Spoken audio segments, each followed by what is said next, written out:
Gil, how are you? Doing great, Gina. Great to be on a call with you. I love it. I'm so grateful that you agreed to do this with me too. I super appreciate it. So, all right, everybody out there, I wanted to introduce Gil Evans. Gil is an agent on our team. He is located in Vegas, as you can probably see from the background. And I absolutely adore him. He has such an interesting background. So, Gil, why don't you tell us a little bit about yourself? Um, Father of four adult children that are married. So that means I have 8 kids, 7 grandchildren. Super grateful for being a father. When I look back at all the things that I've learned in my life, being a father has taught me some of the best lessons. And it also forced me to raise my game up. It forced me to go out and make some things happen because I had responsibility.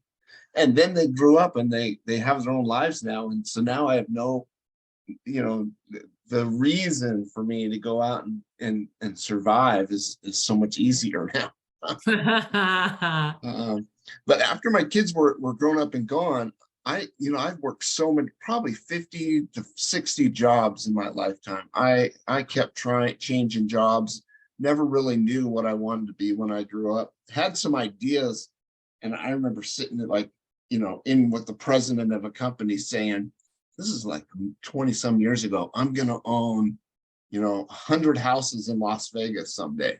And I'm going to own companies and I'm going to do this and I'm going to do that. And yet I just still found myself working for other people and luckily got into big construction. A good friend of mine, I talk about him in the book, Global Investor Agent.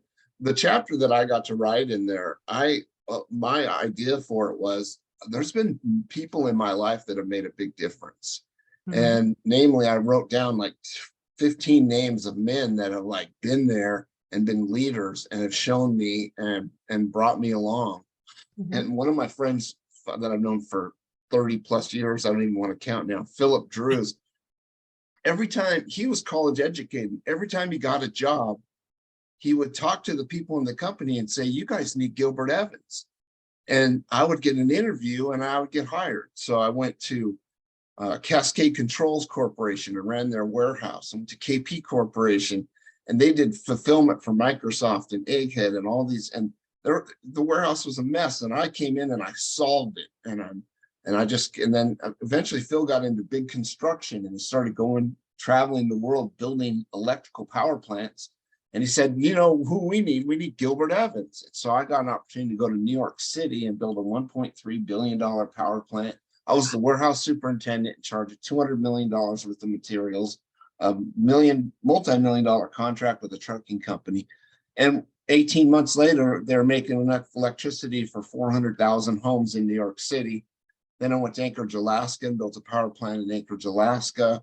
Went to Dubai to expedite materials for an aluminum smelter being built in Saudi Arabia. I spent a year in Dubai. And then I've done another power plant, Bridgeport, Connecticut, oil refinery in Texas. And I was heading back to Seattle after my last project.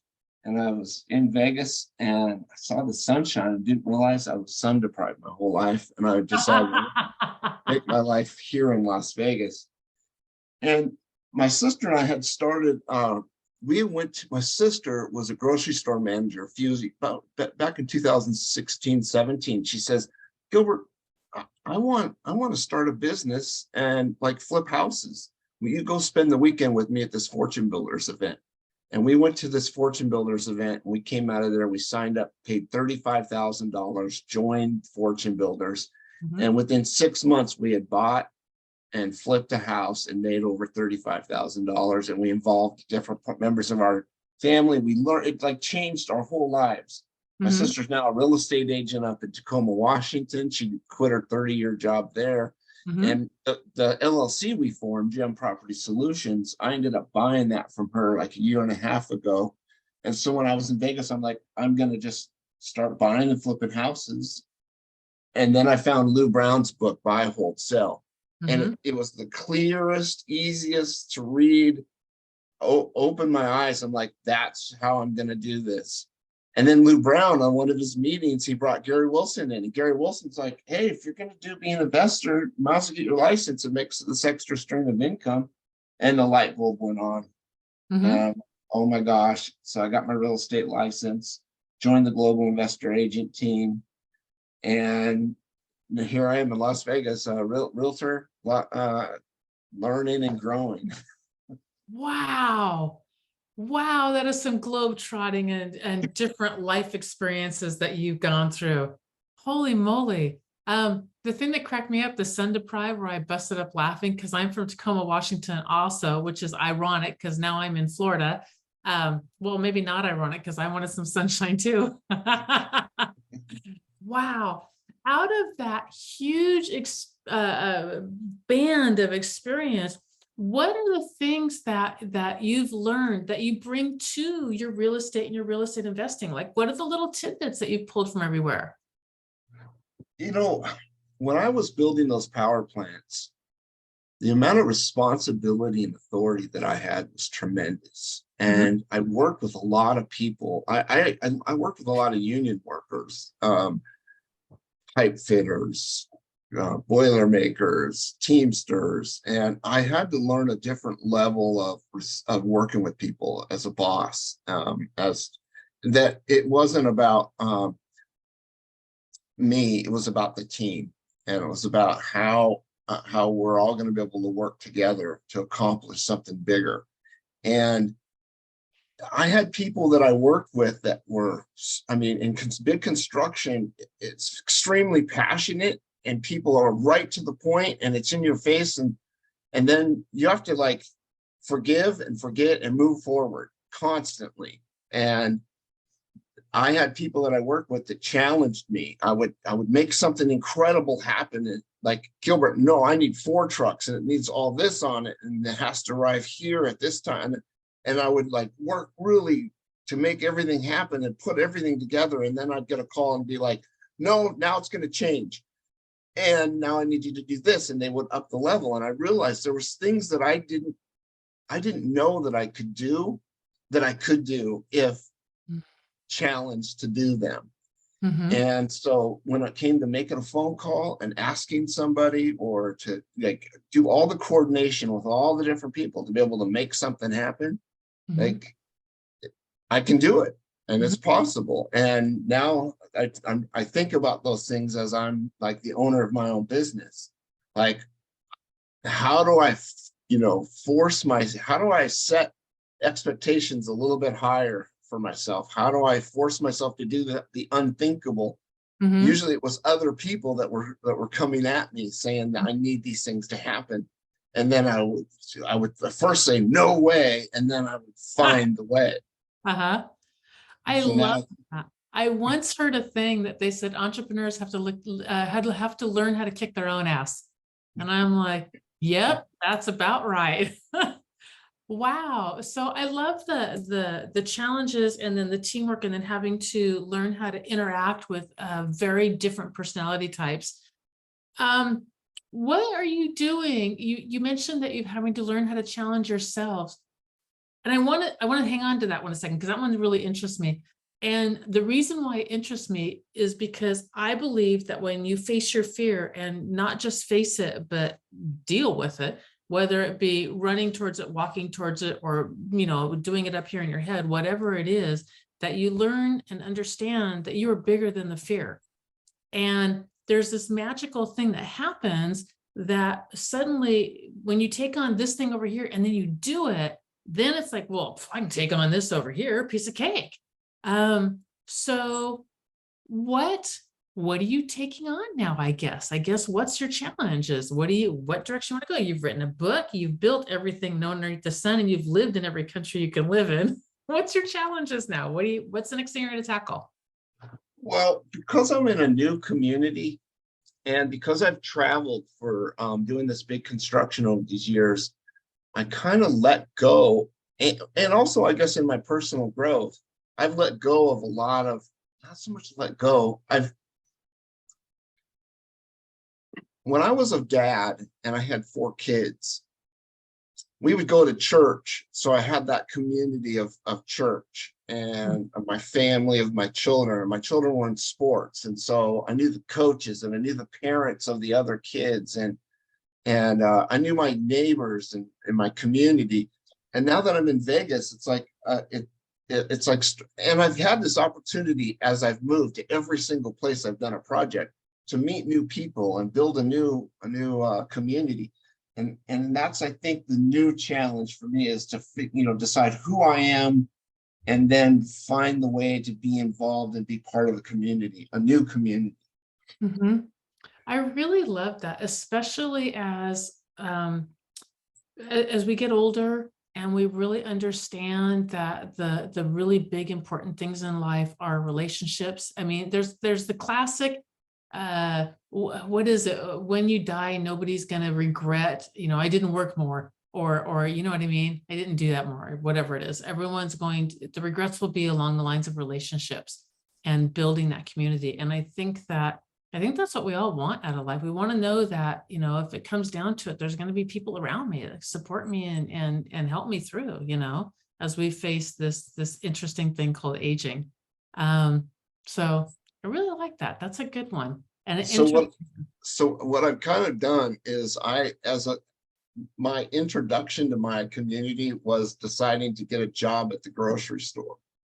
I was like, okay, how am I going to meet people? How am I going to, what am I going to do in my life that puts me with people? And so it was being a cashier at the grocery store. And now I have hundreds of conversations every day. And I have the opportunity to learn people's names, to have conversation with them, to find out who they are, to find out what they're about, to find out what they're doing right and encourage them. And then also try to transform myself into being, like the life of a realtor, the life of a real estate agent. What's that going to involve? So you are reaching out to people to find out about them, to help them, and doing sort of like what Phil did for you. What a great way to bring it back around full circle. That's really beautiful, Gil. That's really nice. I really like that. All right. So let me see. What else interests me about you and what you're doing? You're meeting a ton of people. You're building and flipping properties. You've got Gem Property Solutions now. You mentioned the book. Why don't you tell me a little bit about that? We didn't hit on that one at all. What a great opportunity. This guy, Gary Wilson. That way. Yeah. He's written 7 other books and taught thousands of people, and selflessly, I mean, I'm sure he's going to make a profit out of helping a lot of people, but I don't think he put this together with that intention. He put this together with the intention of helping others become successful and find and discover, their dreams and goals. And he reached out last spring and said, hey, I'm going to write my 8th book, and I want some of you involved and would like you to write a chapter. And I think it was in my cards that I was going to be an author someday. I've got a couple of books that I know that I want to write. And when Gary challenged me to do that, I thought about what would I write about? Because, I'm not like, my definition of success is kind of like what I heard from Earl Nightingale. It's a progressive realization of a worthwhile dream or something like that, so I'm a success because I'm in the progress of pursuing my dreams. And so I didn't have, like, when I was going to write the book, I was like, or my chapter, I was like, I don't, what do I write about? And I thought about, like, who I am is really because so many other people have helped me. So many other people have been at the right place at the right time and have been strong leaders. And so I just started from the beginning about, I think one of my first things I did was paper outs. My uncle was 4 years older than me, and he ended up getting like 8, 9, 10 paper outs. So like we would show up and we would fold all the papers and we'd put them into these bundles held by these, like we take a tractor tire, cut it into a rubber band. We put this rubber band around this pack of 25 and we tuck it under our arm and we'd start run around the block and deliver those. And then my grandpa got involved and he put all the papers in the buggy behind the 2-seater 10-speed, and he would drive around to the next house after your pack would run out and drop the pack off. And so, I at a young age, I was getting out of school, dropping my books and my trumpet off at the Consmo Appliance, and I'd go my first pack would be there, and I'd pick it up. And after I was done, there'd be another pack, and my grandpa would be there at the end and give me a ride home. And then what my uncle did is like, oh, you know what we ought to do is let's do a paper drive. And so then we came up with these strips of paper, and we went out and we started doing Saturday pickups of newspaper, and we take it down to the recycling center and we would sell all the paper. Uh-huh. So really young age, I was like an entrepreneur. As soon as I could, I had my own paper out, my Post Intelligencer out, and then eventually I got News Tribune. I got 2 paper outs. I was paper boy of the month, had my picture on all the newsstands around town. That. So I kind of start, in the book, just telling my story of how all the different jobs, and I barely scratched the surface. So now I've got to write my own book so that I can really say, tell all the stories and share some of the good lessons. I highly encourage you to write your book. I really do. I love to write also. It's cathartic. It clarifies my thoughts, and it forces me to take the time to think them through instead of letting them just sort of, simmer through at this level. It forces me to dive deep into, well, wait, why are you thinking that? What does that really mean? So I do encourage you to do that. I'm sure it's going to be a bestseller. You have a very interesting life.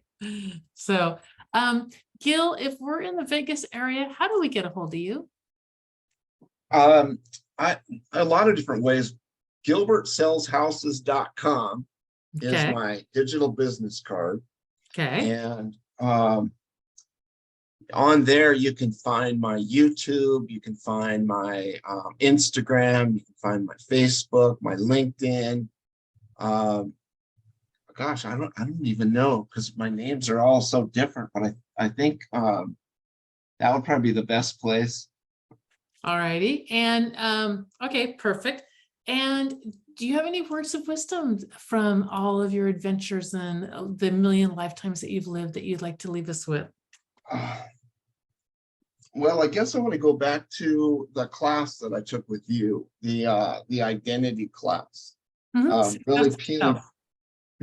Success of self. Success of self. Well, in that class, one of the things we learned about was our identity.